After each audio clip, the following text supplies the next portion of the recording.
It's still loading, Jen, so. Okay, 10 seconds.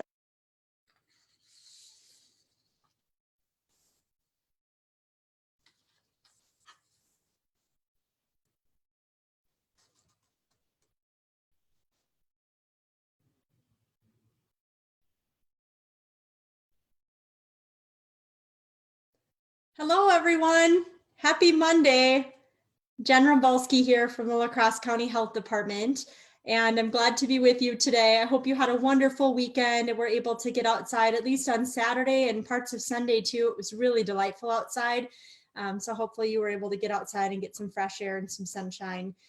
It's raining at my house, so I don't know if you have rain coming or not, but whenever we can get outside and get some fresh air is really helpful for us. So I want to talk today a little bit about the case numbers as normal, and then a couple of other things to include the governor's announcement that just happened in regards to what they're titling the Badger Bounce Back Plan. So I'll give a couple of highlights from that. And then we are delighted to again have Sarah Johnson on today from the Y to give us some really good mental health tips to help keep us healthy in all ways as we continue working together to move into a different phase of this COVID-19 emergency. So to start with, the case counts in La Crosse County are very positive. We remain at the 26 cases. I think it has been a little over a week now since our last positive case. And we have the one individual who was hospitalized has now been released from the hospital and is recovering at home. So we have a total that are of 23 that are recovered, and then those other 3 that continue to recover. So of the percentage, then we have a total of 1,538 negative tests in our county, and that is a percentage of 1.7 of all the tests that are positive. So that is a wonderful percentage. Please remember, though, that case counts are only part of the story, and we do expect cases to increase. We are going to be working towards an increased amount of testing. And in fact, I'm having an important conversation after this media briefing with our healthcare partners to discuss just that. Where are we currently with testing in our county? Where do we need to be? And what is the gap? And how do we get there? So we are going to be increasing testing even starting this week. So we expect that we will see more cases coming in. On the state side, we have 4,499 cases positive. That is an increase of 153 from yesterday. And then negative case totals are 46,603. That is an increase of 1,280 from yesterday. And the percentage of positive to total cases is 8.8%. So that has stayed fairly consistent for the state. The hospitalized numbers are 1,211 individuals. And that is an increase of 21 individuals from yesterday. It's about 27% of the cases are requiring hospitalization. And the death total in our state is currently at 230 individuals that we have lost to COVID-19. And that is an increase of 10 from yesterday. So just a reminder that the cases that we report are always only lab confirmed cases. And we do know from some of our residents responding to Facebook posts brought us into understanding that there has been a Wikipedia post that had indicated 212 cases. So just know that that is not an accurate statement and that we are at 26 positive cases in our county. And we will always do our very best to be transparent. If you haven't heard me say it before, that is one of my very important values in leading the health department, is to be as transparent as we possibly can. I think that is the one and only way that we will have trust with our health department to be able to best serve our community residents. So a couple of reminders before I move into the Badger Bounce Back Plan. Just some reminders that we've had some questions about outdoor areas and how to engage safely when outdoors. So for example, if you are on a walking trail or you're on a sidewalk and someone jogs or runs or walks past you and they don't have a mask on, we've had the question, do we need to be concerned? And the answer is no, we do not. We do recommend that when you're out and and about in, where you might have any contact with other individuals, that you wear a face covering. But you do still need to remember that with this virus, it is within 6 feet or more, and it's for an extended period. So it's not if you're just passing by. Even if somebody happens to cough as they're passing by, the likelihood that you would develop COVID-19 is very low. So I do think it's helpful to understand that it's really when you're out and about and you might stop and talk to someone, that would be not advised during this time unless you have a face covering on, and even still, it should be very short. We recommend against that. And that leads me into my second update, which is to remind folks about congregating with those outside your household. So I'll just use myself as an example, understanding that golf courses are now going to be opening. My son loves to golf and my father loves to golf, and I've already told them that they cannot golf together while we're in the safer at home order, because we cannot be with others outside of our household. So, just remembering that we should not be interacting and engaging with those outside of our household at this time. And this is really all hard to take in. I understand that, but it is to protect all of us from this virus. And it's also hard to remember how dangerous this virus can be when in our own county we have not had any deaths, and we have really had very low case numbers. I'll just bring us back to understanding that there's 2 points really. One, that we are not broadly testing yet, and we will begin to open up testing criteria in the coming weeks. And 2, that we really have low case numbers predominantly because we restricted travel and took a lot of action early on before La Crosse County had a lot of cases and had a lot of infections, such that folks that might have been infected were transmitting to others. So just recognizing that prevention is not always easily seen and understood, but I can assure you that there are reasons why we have low cases, and that if we allow travel to open back up, we would be at great risk, I believe, of increasing cases in large numbers. So just reminders for you. One really positive thing to share with you, well, a couple of positive things. First of all, as we've heard from our residents on Facebook and in other means, even with the tough news of getting the safer at home order extension that happens on Friday, I think that predominantly our citizens and residents have been really supportive and positive towards each other and to us and other responding agencies. And we're really so grateful to see that. I think that says a lot about who we are in La Crosse County. And it just makes me so proud to work for you and serve you, because so many of us really get it. And the numbers that really struggle with the news or even are negative about it are really small. So just remembering that all of you make this work well, and I thank you for that. A really positive thing is that our first food drive event happened on Friday as well. And I'm happy to report that that drive brought in nearly 16,000 pounds of food for those in need in our community. And we're so grateful for that, because many of the normal food donation drives are not able to happen during this time with COVID-19. In addition, you may recall that there was someone in our community who wanted to remain anonymous, who donated $25,000 to match any donations that came in. And I understand that on one day alone, in 2 hours, our community brought in $19,000 that will be matched by that anonymous donor. That is just amazing. So I celebrate all of you who participated in that, or who are planning to participate in Food Drive Fridays in the future. A couple of quick notes about the Badger Bounce Back Plan, and then I'm going to turn it over to our guest, Sarah Johnson. So this just came out from the governor's office within the last hour and a half. What I think is important to note here is that the state is identifying phases in which we will be moving forward to reopen our state. And I think it's important to know what we're heading towards. I think it helps us all have hope and understanding about what the goal is and what we have to do to get to the reopening of our state. So First and foremost, recognizing we are in the safe at home order, and come Friday, we will be in the safer at home order, which is the extension to the safe at home order. Those are emergency orders number 12 and 28, respectively. Once we are through that order, again, assuming that nothing changes, phase 1 is outlined as having mass gatherings of up to 10 people, restaurants opening with social distancing requirements, removal of certain restrictions, including retail restrictions for essential businesses and operations, and some other items. So we're hoping that everything that we do in this next safer at home order up until May 26th makes it very clear that we're ready to move into phase 1. If not, we're really pushing to do that as soon as we can. So know that there are additional outlines of phases with phase 2 and phase 3 with other criteria that you can look up in the order online.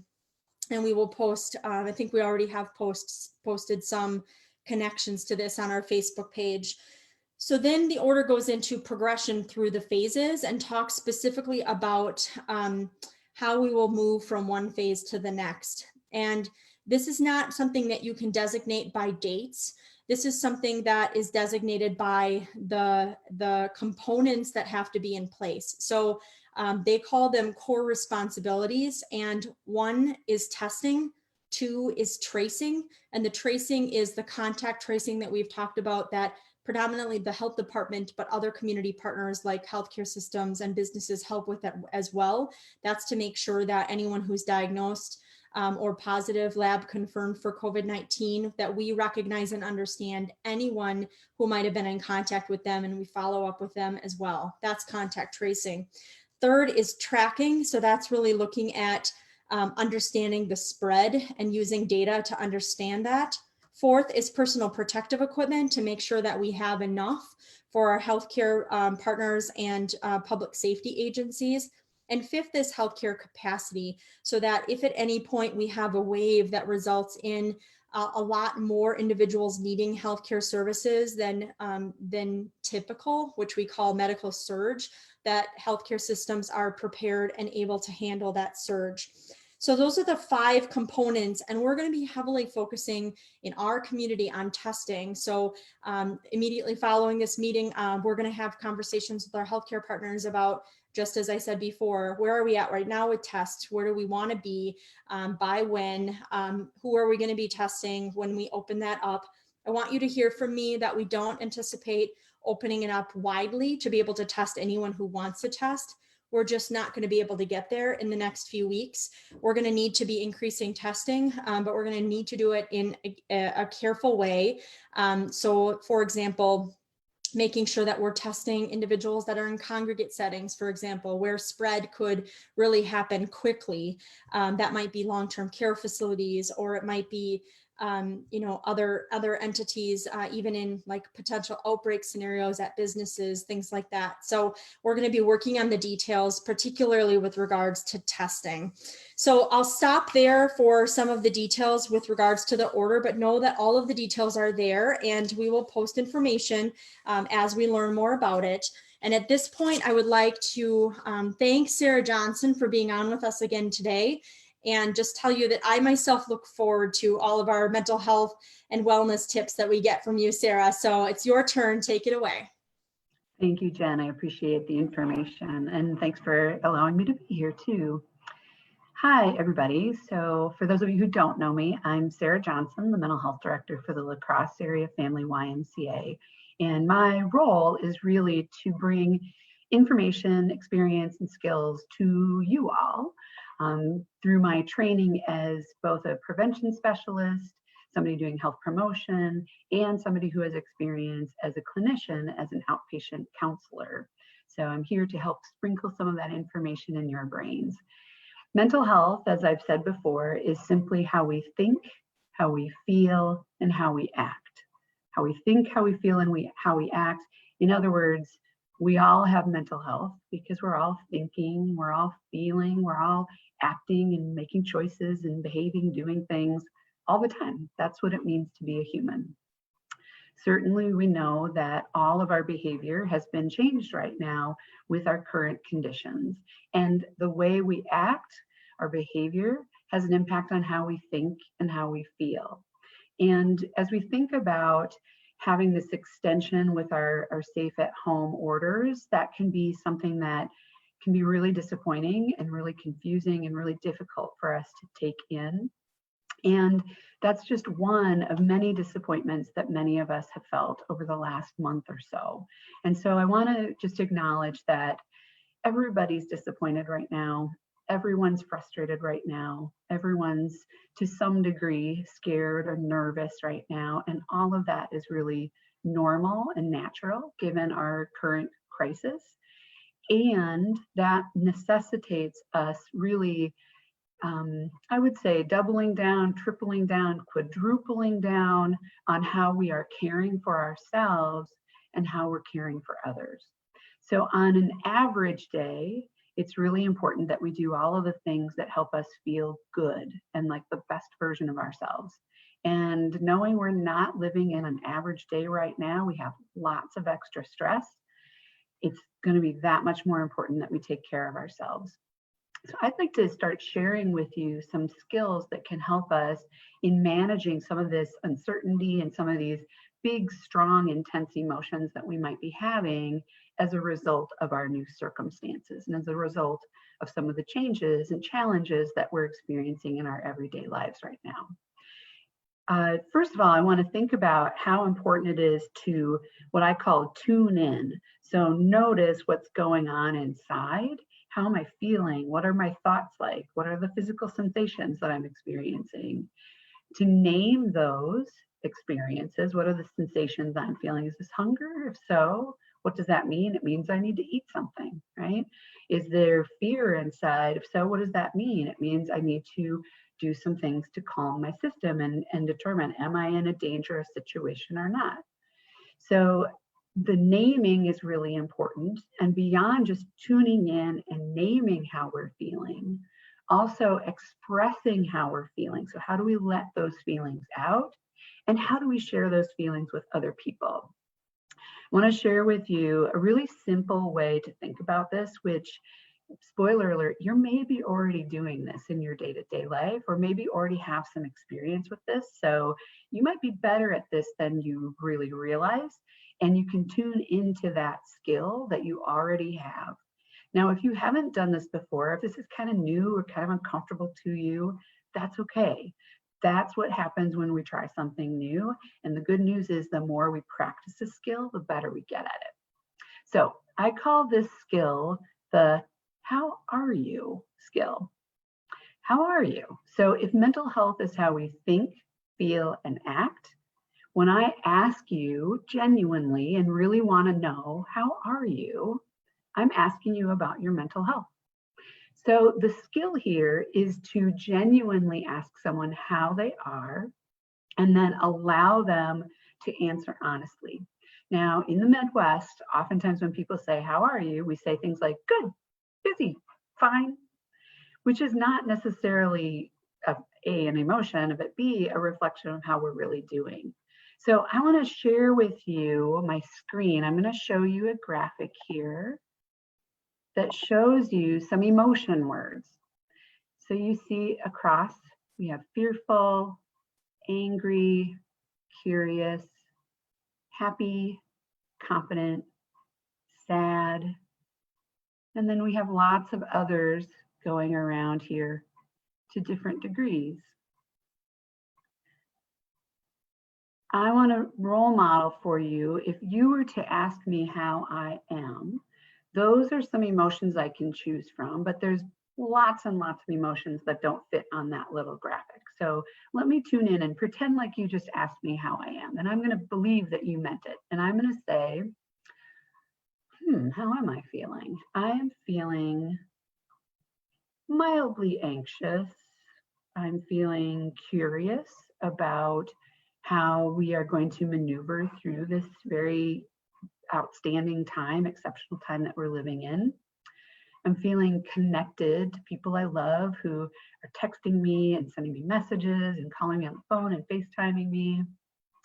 And I'm feeling worried for people in our community who are not connecting or who are really facing some hardships.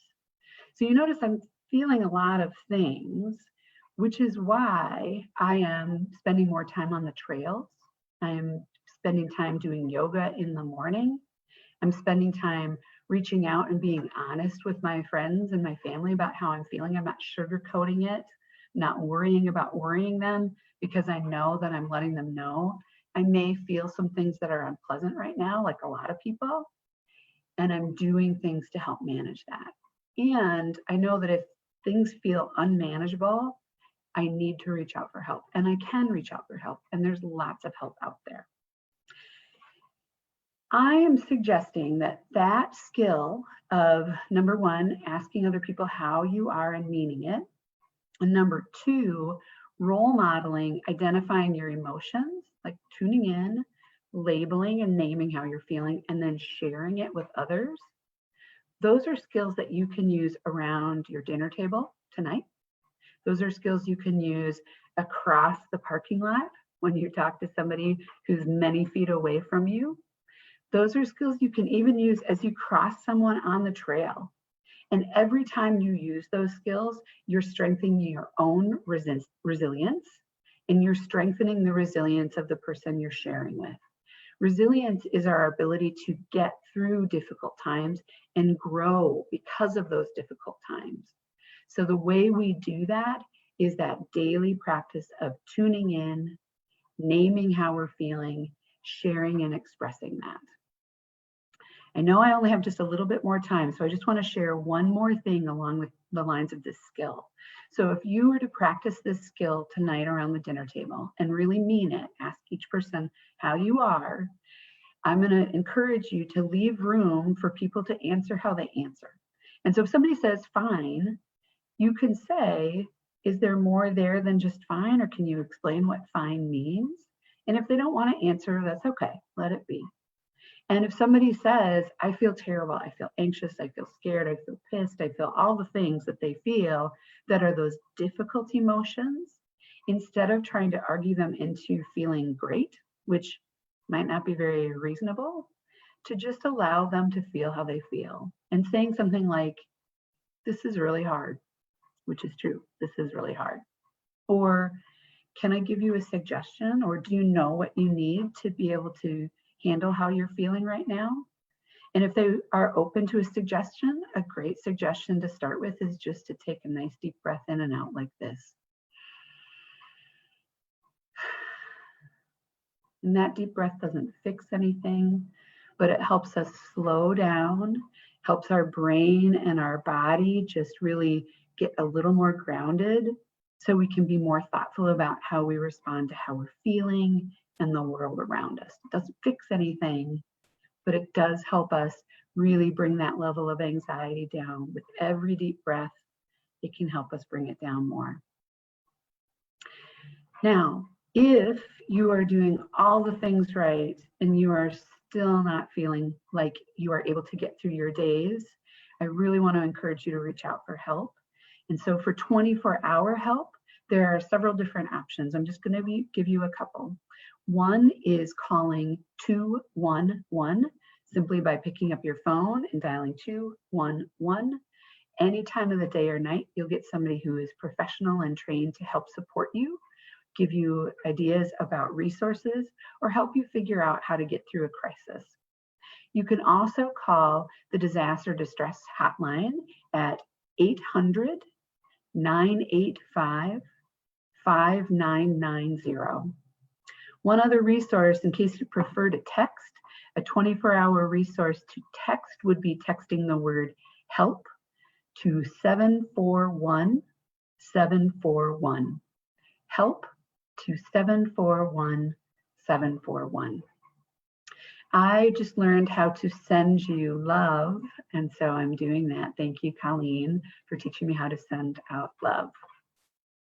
Please keep a steady head, an open heart, be safe, and be well.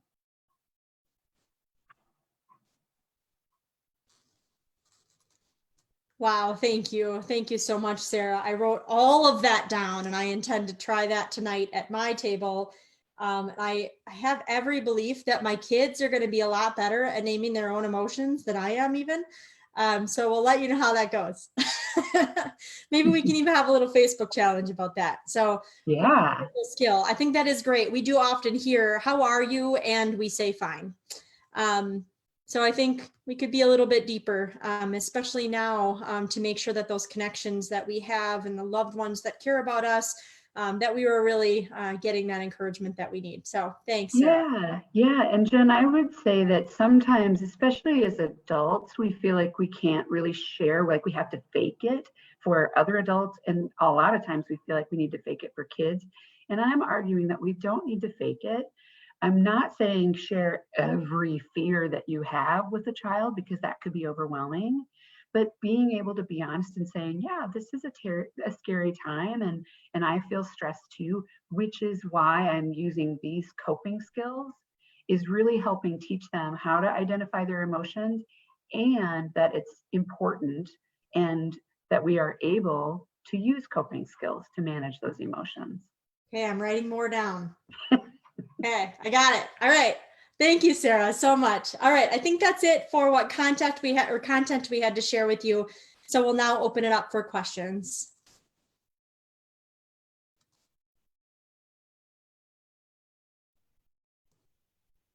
Hi, Jen. Justin from WKBT. Earlier you talked about kind of, you expect probably there's going to be a little bit more of a rise in cases coming up here. At the moment, do you feel as though with kind of all of the safer at home order and all the stuff that you've all done to more or less kind of stop the spread of it, do you feel as though the curve is somewhat flattened at this point in time? Yeah, so we've heard this a lot. This, it's funny because we talk about flattening the curve in public health, and it's become this like widespread image of flattening the curve. So when people say to me, do you think we've flattened the curve here in La Crosse County? I say, well, if we were testing more broadly and we still had this case number and we were not getting additional cases, yes, I would say we have flattened the curve. I also like the analogy of, because Denzel Washington is one of my favorite actors, and he has the movie Unstoppable, and it's about a runaway train. And I heard this analogy. If you're on a runaway train, when you know at the end of it, you don't want to be on the train at the end, but you'd also don't want to jump off when it's moving too quickly. It's about figuring out where that balance is, where it's going slow enough that you can jump off safely, but it's not going, it's not to the end of the track. Because that's obviously a danger as well. So I think, that's what's tough about this, is that balance, and trying to help our community members understand what the fact that we haven't had any additional cases for 9 or 10 days now, what that really means to us. So, we think that's a wonderful sign, but we also know that we're going to be increasing testing more broadly as weeks go by. And so we do expect to see those cases increase. Don't be alarmed if that happens. I think we're in a very good spot, as I've mentioned before, predominantly because of not the work we're doing, but the work that all of our community partners and residents, those that live here and work here, are doing, because it's tough work to have to be sitting in your own homes with a war against a virus on your doorstep. In any other war, we don't often have that sitting on our front door. So I think it's really in front of everyone in a way that we don't often, we just don't see. So I just want to express my gratitude to everyone in our community, because that is a great reason as to why we continue to have the low case number that we have, in addition to some of the safer at home rules that we've been under, predominantly because we're not traveling as much as we might have been, particularly to even other areas of our state that have a lot more cases. So hopefully that answers your question, Justin.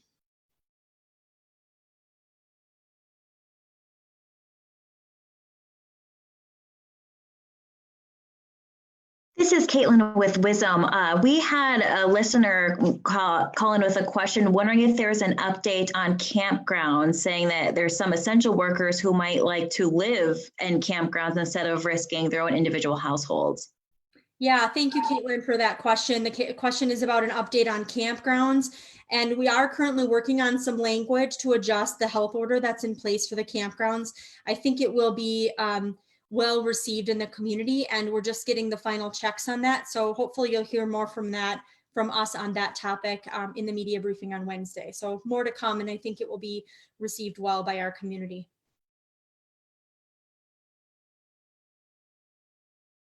WKBT again, Jen. Kind of going off what we talked about earlier, I know that you had mentioned that, you know, part of the reason why we've been doing so well is because of the fact that we just haven't been traveling that much. I guess, is there any particular risk with Winona having such a large surge in their community? And I don't mean to throw them under the bus, but I know some people like to, you know, either commute back and forth for work or just have a family member and whatnot, or possibly live in the area. I guess, can you speak on that a little bit?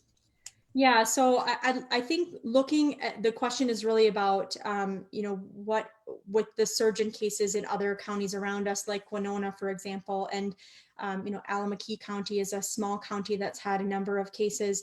We're actually connecting regionally, including in the tri-state area with other health officers and health departments. So we've got a meeting coming up where Winona will share more details with us about what's happened there. But what we do know is that they had an outbreak happening at a long-term care facility, and they couldn't figure out where the spread was happening. And so because of that, at the time they had case numbers in the 20s, and they decided to test a number of individuals. And I don't know if they were employees or residents at the long-term care facility, but they found a number of positive lab confirmed cases in individuals that didn't have symptoms. So that is something we're worried about, and we don't have a good picture for. And so that was what caused their jump in cases in the 20s to go up to, you know, by 20 something cases, is because of that testing of individuals to try to figure out where that outbreak was coming from.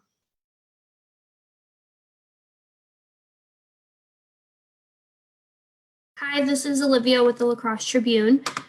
There has been some talk about wanting to reopen Western Wisconsin sooner than the rest of the state. What are your thoughts on that? Yeah, so the question is about opening Western Wisconsin in a different timeline than the rest of the state. So I have some mixed thoughts on that. I really don't think that, so on one hand, I don't think that our state is, it's not the same everywhere in our state. And I think we have had lower cases in the Western region, again, predominantly because of two things. One, the safer at home order, the timing of when that came into play for our Western region meant that we weren't exposing ourselves to folks from other parts of the state or other states and areas where the spread is much higher. We already, even coming into that time period, had a lot of people who had traveled that we had to make sure were staying home. And that's the second piece, is that folks were doing what we asked them to do. And in doing that, we reduced the spread in our communities. I also have concerns, though, that if we opened up, if reopening means allowing people to travel, then I would be concerned about that, because that means we could go anywhere where there is spread, and we're then really relying on everyone to make the right choice in terms of where they travel. And I think that's really tough for people, because we can justify reasons why we would want to go to a hotspot, for example. So I'm concerned about that aspect, though. I think that we do have to have a balanced approach. And I can tell you that I have been in contact with our governor's office, with our Division of Public Health at the Department of Health Services, with our local association or our statewide association for health officers, with other counties, including their health officers and health department members. So through all of those communications, I really think we need to work to have whatever can be a unified, balanced plan. At this point, I don't foresee that that means the Western region would be able to open up more broadly than the state would.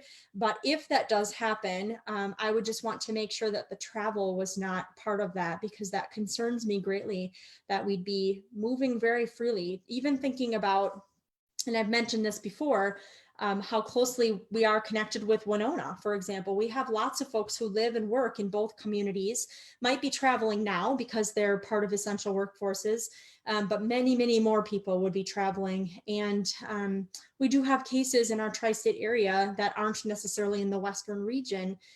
So we just have to look at all of the data we have. And I think in the next week or two, we're going to have a lot more data to be able to look at and determine if that would be a good plan or not. So I think there's more to come.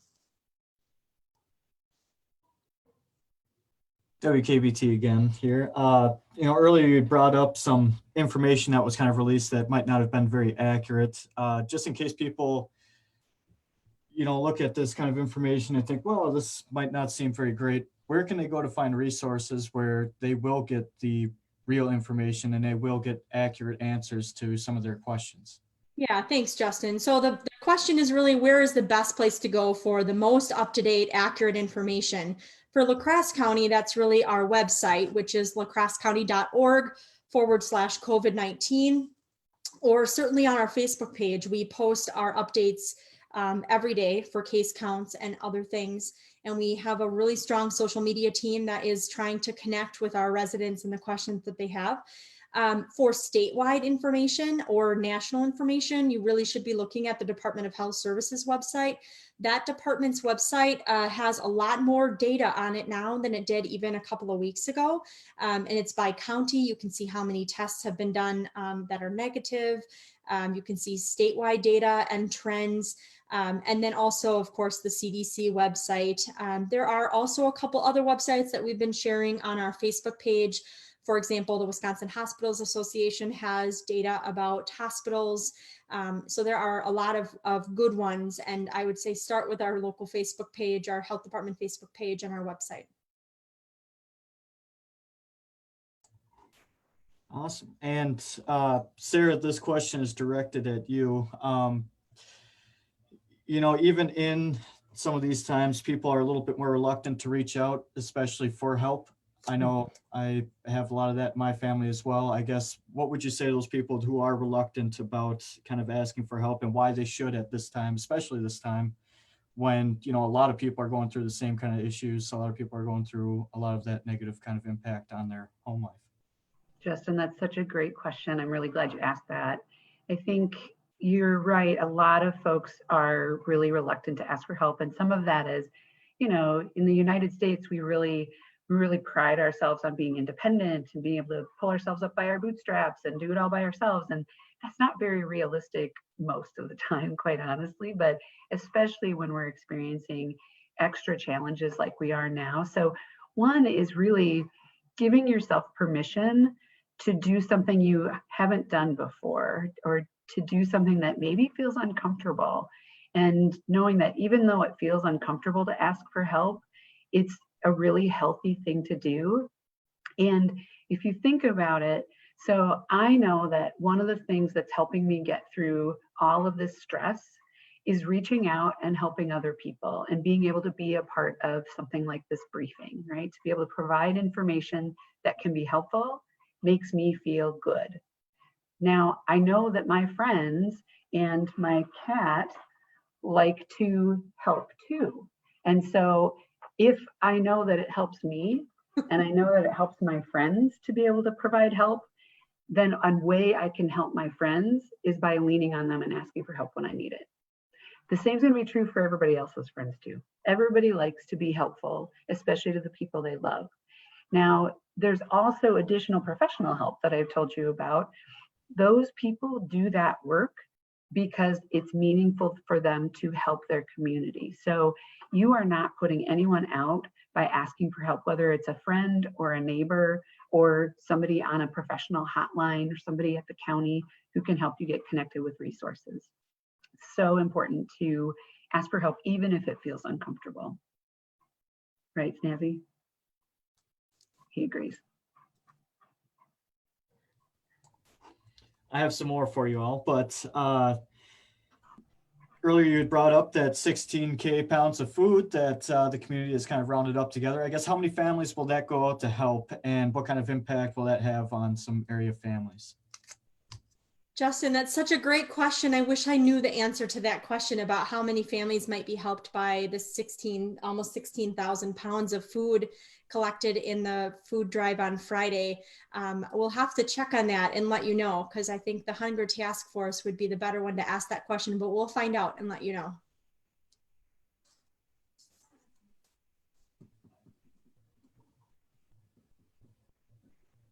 Any other questions for Jen or Sarah?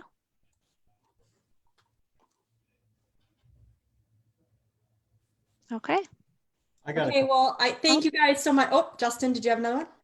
yeah, sorry, I didn't realize I was still on here. I have two more, I promise. But earlier you brought up the testing and how you're going to talk with our healthcare systems in terms of trying to kind of open that up a little bit more. Would you say that we are pretty lucky to have a community that has two really awesome healthcare systems to provide that service for all of us? Yeah, thanks, Justin. Our healthcare systems are some of the best in the world. We are really lucky, and they serve, like tons of counties. 21 counties, I think, is the Gunderson, and Mayo is probably similar or more. So we are really lucky. They are fantastic partners. They have a lot of intelligence and information to be able to share with all of us.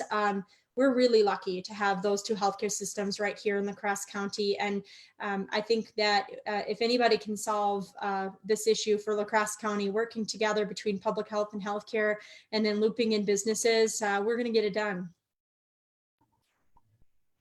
Awesome. And then, lastly, from my side, with this Badger bounce back plan, I guess, is this kind of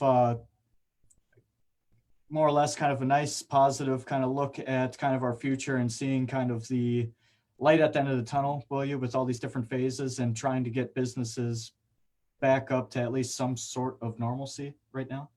Yeah, so I think, Justin, the Badger Bounce Back Plan, in my opinion, we needed to have some understanding as a county, as a state, of where we're heading. And to just be told that we need to move into the safer at home order. And we didn't, many people felt like they didn't understand why that decision was made, how it was made, based upon what. So I think it's important for all of us to know where we're going and where we're heading and what we need to do to get there. So I think having that plan released, and more details are needed and will be coming, but having that to start with is really important for all of us to be able to get ourselves ready for the reopening phases. And we want to be fully ready to do that. I'm not seeing any other questions, Jen. Okay, well, I'm going to close it out by just reminding you all that we are fighting against a virus. We are not fighting against each other. So we are humans and we need each other. And Sarah's sending us all love, and I'm grateful for you. So express some gratitude within your own families if you can, and remember that we're all in this together. So thank you for being here with us today, and we look forward to seeing you on Wednesday.